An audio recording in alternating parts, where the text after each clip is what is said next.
আৰু মোৰ ব্যক্তিগত বিভিন্ন কাৰণত মই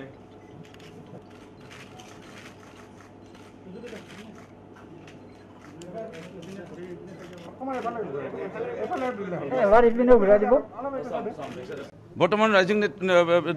নেতৃবৰ্গৰ নেতৃত্ব বহন কৰি থকা এজন দুজনমান যদি আছে লোক তাৰে যদি আমি চাওঁ এজন দুজনৰ মাজৰ পৰা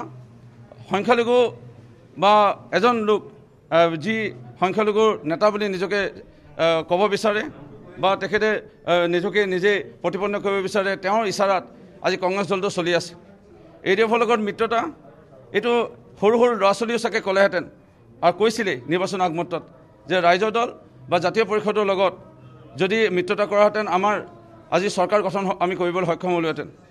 আমি যদি ADFৰ লগত মিত্ৰতা নকৰোঁ আজি মিত্ৰতা আমি বন্ধুত্বমূলকভাৱে নিৰ্বাচন খেলিও আজি দেখা গ'ল যে সংখ্যালঘু লোকো আজি কংগ্ৰেছক ক'ৰবাত ভোট দিছিলে যেনে শ্বেৰমানেদে ডাঙৰীয়া বিজয় সৰুক্ষেত্ৰীত জাকিৰ হুছেইন চিকদাৰ ডাঙৰীয়া বিজয় বা আমি আফতাবুদ্দিন মোল্লা ডাঙৰীয়া বিজয় জলেশ্বৰ সমষ্টিয়ে হওক কিন্তু আজি আমাৰ তৃণমূল পৰ্যায়ৰ কৰ্মী বা আমি চাহ জনগোষ্ঠীৰ এজন বিধায়ক হিচাপে হওক বা হয়তো যুৱ চামৰ এজন সৰু ল'ৰা বুলি পেলাই হওক আমাক ক'ৰবাত গুৰুত্বহীন কৰিছে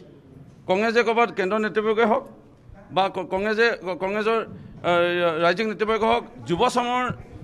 নেতৃবৰ্গক আগবাঢ়িবলৈ দিব বিচৰা নাই বা চাহ জনগোষ্ঠী বা যি সৰু সুৰা জনজাতি নেতৃত্ব বহন কৰি থকা লোকসকলৰ কণ্ঠ শুনাৰ ইচ্ছা প্ৰকাশ কৰা নাই যাৰ কাৰণে আজি দলৰ এই গতি হৈছে Don't forget to like, share and subscribe to East Mojo. For any queries, put them down in the comments section below and press on the bell icon for notifications.